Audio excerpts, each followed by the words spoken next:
All right, everyone, I am packing up for the Pumpkin Holler 100 miler, and I'm going to take you through drop bags, my vest, and other little things that I do. At the start finish line, I'm going to have a zero gravity chair, and in the zero gravity chair, I'm going to have my big everything duffel bag with all kinds of changes of clothes. There's a medical kit, there's a massage gun, there's tape, there's sunscreen. Everything that my wife tells me not to forget is in this bag, and this is at the start finish.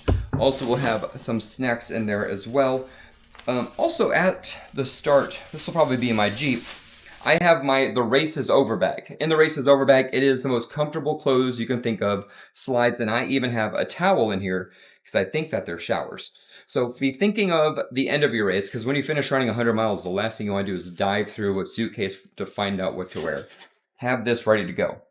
Opposite to that, I have the I'm about to run 100 miles bag. So this bag is everything I'm going to wear at the start line. I got my spooky pumpkin shirt and my socks. I have my bib belt, so not just clothes, but my bib belt, the gaiters, the headlamp. Things that you don't want to be digging for, things that you know you're going to need when you step on the starting line, all in one bag. So this is something I have sitting out the morning of when I wake up to run the race, so I can change it, everything, have everything on me ready to go. Now we're going to talk about running vest, and then we're going to talk about drop bags. So runner vest, I have my orange mud here. This zipper compartment here, I usually do keys, wallet, and wipes. So keys and wallet are not going in there yet. Now we will now go to the big compartment in the back. So going in there, I believe it's going to rain, which means we are going plastic bag. Going in the plastic bag, I like to stay connected, so in case someone's injured on the side of the trail, really, because I like to listen to my emo music on my phone. So sometimes I gotta charge the phone up to a battery bank. If that doesn't matter to you, save some weight. You don't need a battery bank. I also need batteries for my GoPro, so I can swap those out and catch all the footage of the race. I have 2 pair of headphones here. I will wear one when the race starts, and then after the first loop, I'll put on this pair. I will then plug this pair into my Jeep and let them charge while I do the next loop, and then I will switch them out again. So we have, that goes in there. I also have a couple of elements. I know I have some salt caps, we'll get into that later, but a couple of elements. I will put this in here as well. And last but not least, doesn't need to go in this bag because it's in its own bag, but I have my candied bacon. So let's put all this in the very back of the vest here.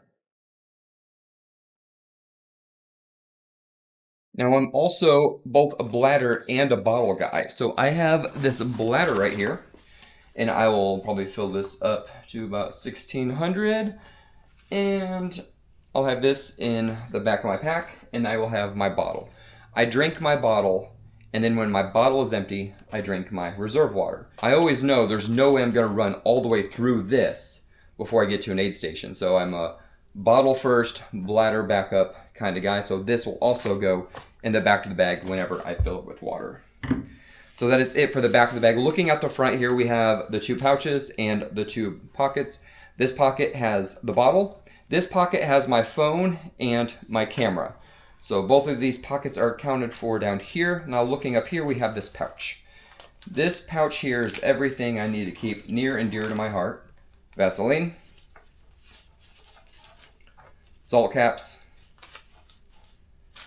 ibuprofen, which you should never take during ultra. Don't take these during ultra. Even if it gets cold and your muscles start to get tight and the heaviness starts to set in, still don't take these during ultra. It's not good for you. And bug spray. A lot of this stuff is the travel size, and the travel size is perfect for this pouch, and I have everything I need right here, not having to dig through the back of my pack. This right here is my light pouch.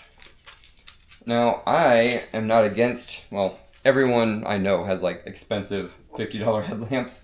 These are little cheap $10 headlamps. And I have 2 on me at all times. I have 2 in here at all times. And I have 2 in each drop bag at all times as well. So I am never far from one of these cheap lights. They only last 46 hours, so I do have to make sure I swap them out throughout the race. But that's what happens when you are a budget runner like myself. This runner's vest is now race ready. Of course, we'll have to add the water. But let's dive into the drop bag. Starting off with the drop bag, Race directors are going to yell at me because you don't need all this. It's better to have it and not need it than need it and not have it. So, Justin Smith, Savannah Corner. This is duct tape around the top of a backpack. And going into my backpack, I'll do the front pouch. It is my backup Vaseline. I get the huge tub of this, and then I just get these little travel sizes and fill these travel sizes up to put in my bags and my vest. Sunscreen, just to prove to my wife I have my sunscreen. Yes, I have it. Whether or not I remember to put it on is another story. And we have 2 elements. This is going in the bag. Bacon going in the bag. And like I said earlier, 2 headlamps in each bag and on the vest. That is it for the front pouch. So I'm actually going to get a trash bag. And here's what I'm going to put in the trash bag, because if it's going to rain, they try to keep these covered, but if it's raining sideways, your drop bag gets wet. So if you want to have dry clothes, you need to have it in a plastic bag inside your drop bag if you have like a cheap bag like this as your drop bag. So going into the trash bag before going into here is going to be change of socks, a warmer long sleeve shirt, my typical long sleeve shirt, change of shorts, and a hat. This is almost a full change of everything plus a warm sweater. When the sun goes down, sometimes I get cold, and I look forward to when I get to the next aid station, I know I have a hoodie or a long sleeve waiting in there. And also when the sun goes down and you've been sweating all day, you want to put a dry shirt on. So I always have like a full change plus a dry hat and always the bacon. My Update energy drinks. I drink Update energy drinks. They have paroxetine instead of caffeine, so they don't give you that high rush and big crash. Instead, it's that more sustained energy. So I'll have 2 Update energy drinks in the drop bags. There is a lot of room in here, which means I could have a smaller drop bag, but it also means that if I'm wearing a hoodie at the start of the race, I can then put this hoodie in the drop bag when I get to the aid station to shed a layer. So that is all I have now, and I know I'm forgetting tons of things, but maybe there's some things on here that you weren't thinking about that maybe you now know about. And what am I forgetting? Let me know in the comments. What in the world am I forgetting? Isaac, go ahead and list 20 things that I'm forgetting. Until next time, run trails, eat bacon. I'll see you all at Pumpkin Holler.